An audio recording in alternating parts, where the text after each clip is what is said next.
Bonjour! Bonjour! You couldn't even let me have the full opening. Laisse-moi te copier, ne sont pas juste! So let's talk about those live-action remakes of Beauty and the Beast. While the concept of a beautiful woman and a monstrous man is something that has existed for as long as we've had stories, the story that Western audiences tend to know best is the French variant written by Gabriel Suzanne Barbeau de Villeneuve and abridged by Jean-Marie Le Prince de Beaumont. And yes, I am going to keep talking like that this whole video. There are, of course, some adaptations that have risen above the others, most prominently the 1946 Jean Cocteau production, which was relatively faithful to the original story, and the 1991 Disney production, which tends to be the first one that people think of nowadays. And both of these films got lush, CGI-heavy remakes with directors who had somewhat disreputable resumes. Christophe Gans, the man responsible for Silent Hill, was the director of the 2014 French version with Léa Seydoux and Vincent Cassel, and Bill Condon of Twilight Breaking Dawn infamy was the director of the 2017 Disney version with Emma Watson and Dan Stevens. And there was much snarking.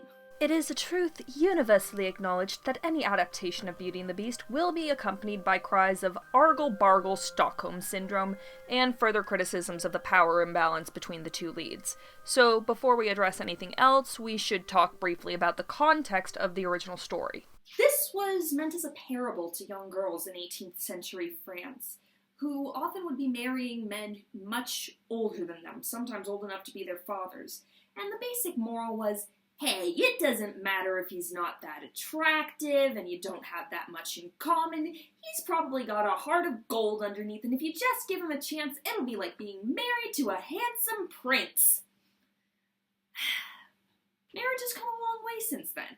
The concept of the Beast as someone who requires fixing is a fairly new concept, and one that arguably makes the iffy parts of the romance even more so because that often means he's starting from a more toxic place, but it also makes for more dynamic characters and compelling story arcs, so it stuck around. And because I feel that retellings of popular stories like these should be able to stand on their own regardless, we're not going to do too much compare and contrast to the original films, although I can't make any promises about Disney.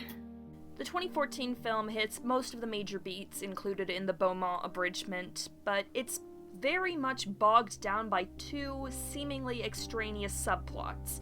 The first is one involving Belle's eldest brother, Maxime. Apparently he's wandered in from a Victor Hugo novel along with a gang leader by the name of Père Ducas and Père Ducas' girlfriend Astrid, who's some kind of bizarre soothsayer lady. Wait, what? Movie? Vas-y, see?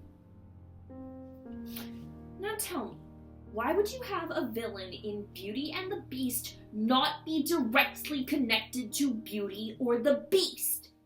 It's ridiculous, superfluous padding that adds nothing to the story other than a couple stupid action sequences. And you know what? It's not even your worst infraction of padding! A hefty amount of the movie is given over to a backstory for the prince. This narrative is told in magical dreams shown to Belle by golden fireflies that come from the MacGuffin healing waters in her room, and they detail the prince's relationship with another woman. Because that was what was needed in this Beauty and the Beast story. Time with a romantic lead loving someone else. And they have better chemistry together than our title pair! Long story short, the prince used to spend all his time hunting and banging his wife, who promised to give him a child if he would stop hunting the deer. Unfortunately, he didn't listen to her, and the day he finally caught the deer and killed it, it was revealed that it was in fact his wife, who then turned out was a nymph of the forest, and her father, the god of the forest, cursed the prince to be a beast until he was freed by the love of a woman. And I don't know if it's because I originally saw him creeping on Natalie Portman in Black Swan, but I think Vincent Cassel is really miscast in this movie. He does well as the Beast, walking the line between animalistic and regal, but whenever he's in human form, I cannot fathom what it is that Belle finds attractive about him, if anything. And she only seems to decide she loves him after she knows what the terms of the curse are. Which, along with several other factors, makes me doubt the truth of their love. they spend barely any time together, and when they are occupying the same space in reality, it can get really uncomfortable. The Beast treats Belle like a possession and behaves really, really creepily in the few scenes they do share. Oh mon dieu! Edward alert! Edward alert! Why is the Silent Hill guy directing a more Twilight-y movie than the Twilight guy? Ironically, Belle starts to warm up to him after what is arguably the grossest scene in the film. She barters time with her family in exchange for a dance, and it's just so awkward. They're overly formal, and then halfway through the dance, it's like the princess's memories are taking over Belle's. Oh my god. That's what's happening, isn't it? The little golden fireflies are implanting the princess's brain into Belle's to get a loophole in the curse! Run, Belle! Run! Save yourself!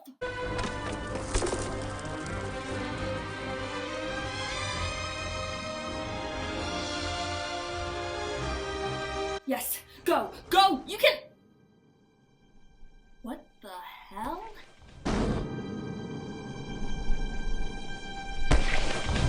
Maintenant, vous savez ce que je suis. Dites-moi encore que je vous répugne. Dites-le-moi.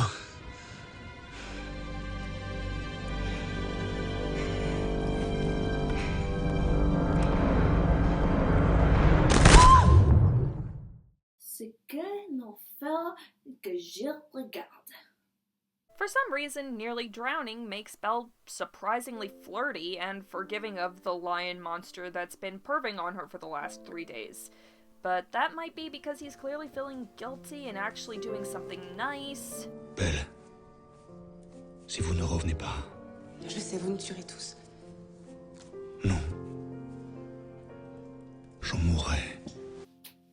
Because, you know, that's not passive-aggressive at all, and even if it's from the original story, it really doesn't work if you've spent the entire movie calling her a child and extorting her emotionally. If not for another potentially mind-altering dream sequence, I'm pretty sure Belle would have missed that one-day marker and not actually cared. Even when she does come back to save him from the subplot gang raiding the castle, there's still this bizarre disconnect where she looks more invested in him when he's not on screen. When they're finally reunited, she's back to being formal with him. There's a scene that kind of has a direct parallel, so we're just gonna stick a pin in it and we'll come back to it later. I promise. The Beast gets stabbed, and Belle and her brothers have to get him into the MacGuffin water while giant hentai vines chase after them as the god of the forest decides that should happen. Je ne sais même plus ce qui s'est passé. He asks her if she could have loved him, and she says she already does, so the spell breaks very casually before we see that Belle has been telling this thing to her children. So a couple things. It's entirely possible that, despite my best efforts, this just doesn't appeal to me because of cultural barriers, which would be in keeping with the reviews. The movie was well received in France, but international critics were a lot harsher. Jessica Kiang wrote, "The film gets literally every single narrative decision it makes wholly wrong, deviating from the widely known version in ways puzzling, unnecessary, and ultimately immensely, crushingly boring." Kellen, comment dit en ouch en français? Aye. I won't be quite so harsh, but like I said before, too much of the film is spent with Belle and the Beast separated. All the elements do technically play a part in the climax, but they feel so disconnected from each other, particularly the Perduca gang.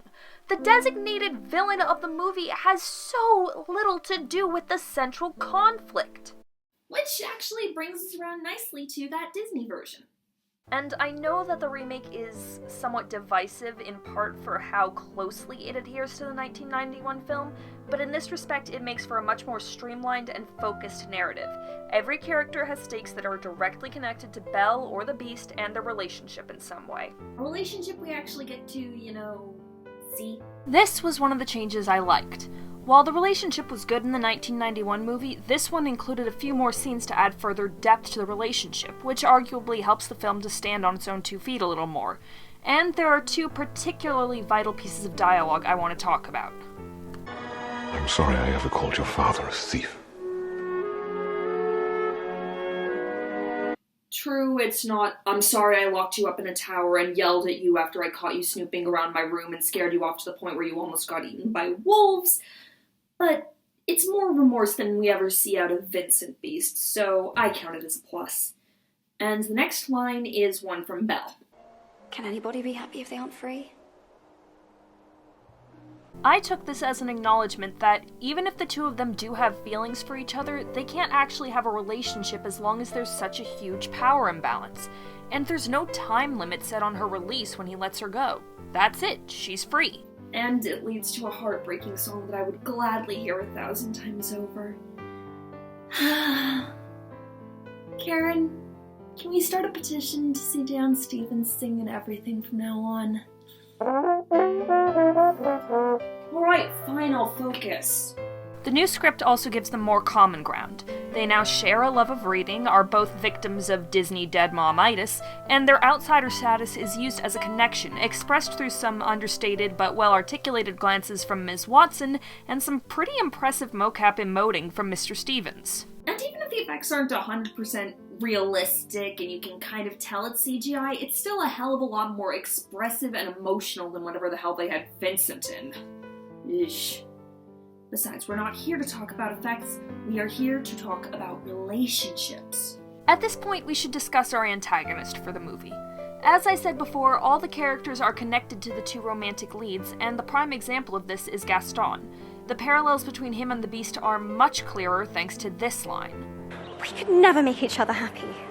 No one can change that much. Perhaps a touch obvious for some, but I like it because it's interpreted in multiple ways throughout the film. Beast changes, Gaston changes, even Belle changes, and those changes are not always for the better, which is really interesting to explore. Karen, unpin that scene I mentioned earlier. Merci beaucoup.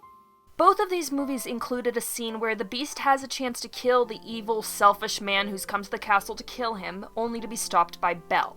The French version plays like this. Je vous en supplie. Souvenez-vous que vous avez été un homme. Épargnez cette vermine et laissez repartir mes frères. L'important c'est que je sois là. Que je reste avec vous.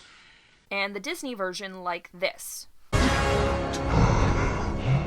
Don't let me go. Please. I'll do anything. Don't hurt me, Beast.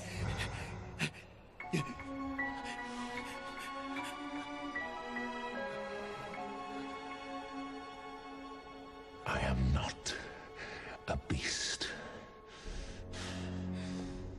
It's because of these two scenes that I have to tip the scales in favor of the Disney version. Because it took the time to show us the Beast's character development. Even as a human pre-curse, Vincent Beast doesn't seem like the kind of guy who would have let someone come onto his property and try to rob and kill him. Dan Beast, on the other hand, has slowly been learning the value of what it means to be human, showing mercy and kindness, and allowing for people to be good. Just like Belle did for him. So we've established, somewhat unsurprisingly, that I do like the Disney version better than the French version, but we still need to talk about some toxic relationship elements. Unfortunately, this isn't a completely fair one-to-one comparison, and it kind of feels like the deck is stacked against the French version in this regard. From the minute Belle sets foot in the castle, he controls basically everything. How she dresses, when she eats, where she can go, and he is doing all of this, allegedly, as a way to get her to love him. France? Shelly? Do you need counseling? We're here for you. We can help. Just tell us what's wrong. Talk to us. It's here that we find Disney's strength. The relationship is not something that Belle or the Beast actively pursues. The few moments of the scene where he asks her to dinner come off more as the Beast going through the motions for his servants. He's already closed himself off to the idea that he could actually be saved, so falling for Belle is completely an accident on his part. And while Belle does learn about the curse in this version, she doesn't learn about how to break it, but rather about his tragic past as a victim of an abusive father, which prompts her to show more compassion for him. And I just find that more compelling to watch and to root for. Yeah, it doesn't change the fact that he imprisoned her, but it's something that's brought up and isn't framed romantically when the possibility of a relationship rolls around, and it's certainly better than whatever the hell this was.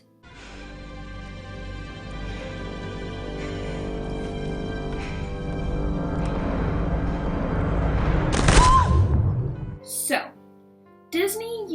an A- because honestly, this is never going to be perfect and there are always going to be toxic undertones to this story. France, we'll find you a good relationship counselor. I'm sure we can work this out. And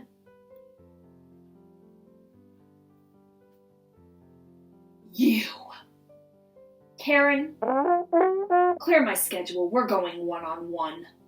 Merci beaucoup for watching, everyone. If you like what I do, please be sure to like, leave comments, and share this video, and to subscribe to help my channel reach a wider audience. And follow me on Facebook and Twitter if you're not already. If you're feeling generous and you haven't blown your entire budget on creating a magical CGI castle, you can support me on Patreon to get early access to my videos, request future episodes, and be considered for cameos. Encore merci, and I will see you next time when we will attempt to address one head of the Hydra that is Once Upon a Time. Au revoir! Really? We can't use the songs at all?